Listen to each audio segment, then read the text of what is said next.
The estate is claiming that the Cascio family is asking for over $200 million. Why that amount? That the estate paid Jordan Chandler $25 million for one instance of molestation 20 plus years ago. Just do the math and you can see the damages to 5 children for years of molestation would be worth.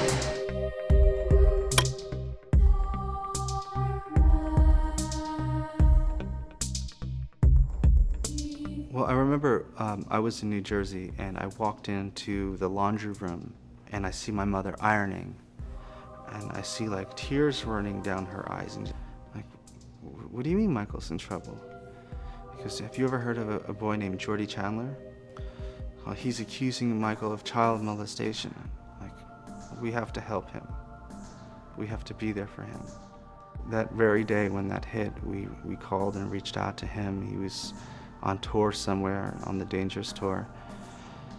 And, you know, my family, we knew Michael he doesn't have that in a bone in his body to do that. And my family knew him. You know, he was part of the family. You know, we wouldn't support someone, you know, good times and bad. You're there for someone. You're there for your friends and your family. And there was not a doubt in any of our minds that Michael had done anything inappropriate and would never do anything inappropriate to a child. But knowing what Jordy's father, you know, has done and understanding the jealousy, when I went back and thought about it, you know, Jordy would always say, my father's jealous of Michael. You know, Jordy's father was upset because Jordy's father did a movie called Men in Tights that he wanted Michael to be a part of. You know, Jordy's father saw in the headlines, $1 billion record deal, Michael Jackson. So Jordy's father saw Michael as a meal ticket to get his movie done. And when Michael didn't help him, and when Michael didn't want to be a part of his film, that's when the father went crazy. The father went absolutely crazy, where he said he wanted to do everything in his power to destroy this man because he felt his own family loved Michael Jackson more than they loved him.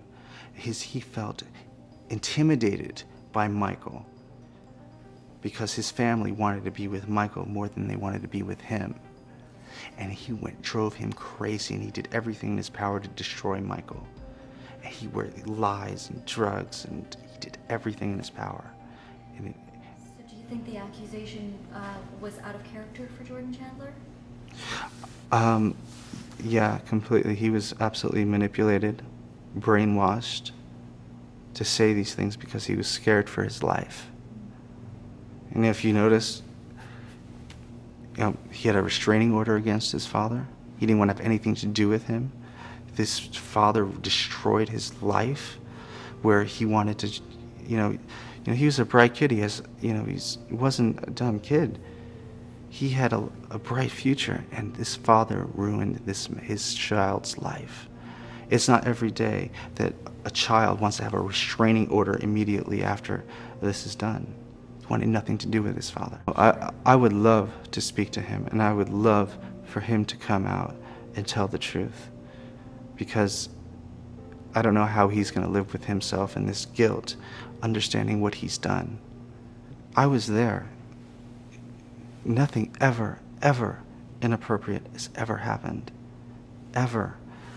And I think it's the right thing for him to do, even within himself, to clear his own conscience. I don't know how he sleeps at night. I mean, look at his father. His father even shot himself right after Michael passed away from guilt. I really believe it was guilt.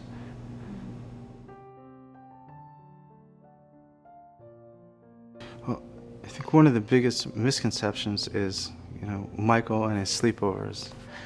Media makes it seem like, there's a revolving door of children that is funneling. I'm like, that's so far from the truth and the reality of it. It's, his room was like a huge apartment, and it was just, my family and maybe a couple of other family members of his that would ever stay in his room. There was no random children sleeping in his room.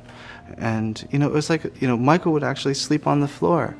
Who's sleeping in his bed? And he would always give his bed to everyone else, and he would always sleep on the floor. It's not like, your typical room where, everyone's in a bed. That's not. It was like a big party. Everyone's like up all night or sleeping, and who's running to the kitchen, who's watching movies. It was just like, having fun with your friends. It's the biggest, nothing's ever sexual that ever happened. Michael is inspired by children. He gets his inspiration of music and songs and creativity through children. Michael's love for children was pure and innocent, and he was inspired by children. And because he was such a celebrity and on top of a pedestal for many years, it's one of the few children looked at him as, they didn't judge him. They looked at him as just a normal person, where you have like the parents or adults, they looking at him where, they're trying to dissect and treating him different because of who he is. Where a child, he can be himself. He didn't have to, put up a guard. He can be himself, and the children are innocent and honest. They didn't, who he was. They honest, just like myself as a kid. I didn't know who he was. I really didn't care. He was just somebody that was part of the family, that understood you as a child, was interested in your life. You imagine having an adult or an elder actually interested in understanding about your life and what you're going through, and understanding what it's like to go to high school and college, and where he was interested because he never lived it. He was so interested to understand a child because he saw the purity and innocence and what they were going through in life, and he understood how to help them. And he was just, his love for children was just unconditional and pure, and he was inspired by them, and he wasn't judged by them, and he can feel comfortable.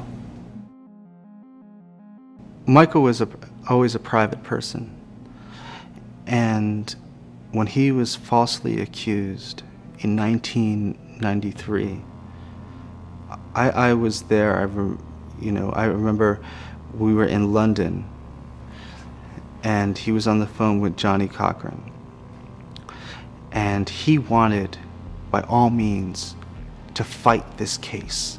He's like, why do I have to settle? I'm fighting this. I did nothing wrong. Why do I have to settle this case? I'm fighting this.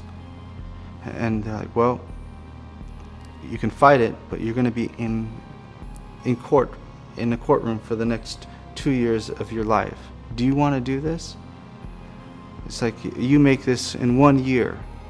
Do you really want to go sit 2 years of your life in a court and fight this? And that's what made Michael change his mind, is because he just wanted to continue with his life and move on and put this behind him. I don't think he understood completely, because in his mind, and the truth is that he was innocent. So when you're innocent, and it's like, why you're defending yourself and battling for something you didn't do. So it's like, yeah, I make this much, I want to move on with my life. I don't think he realized the repercussions of settling it. And he didn't want to settle. He wanted to fight it. So maybe he did understand, but, he's just wanted to move on with his life and get on with his career and continue what he's doing and put this behind him. And unfortunately, it never, it haunted him, and he was never the same after that. What do you mean? He was, his life was exposed. People thought this man was a child molester, thought, his whole world opened up, where he was such a private person. And when his world was exposed, he was exposed, and he felt violated, and he felt personally his soul was intruded. The Cascio family, Frank Cascio, was a devout defender 100%. of Michael Jackson. Absolutely. And clearly, we've done a total 180 here. How do you think we've gotten to that point? If you enjoy deep dives into untold stories behind cultural icons like Michael Jackson, subscribe to this channel and let me know in the comments, what other hidden stories from Michael Jackson's life should we explore next? Thanks for watching. Don't forget to hit the subscribe button and tune in for more.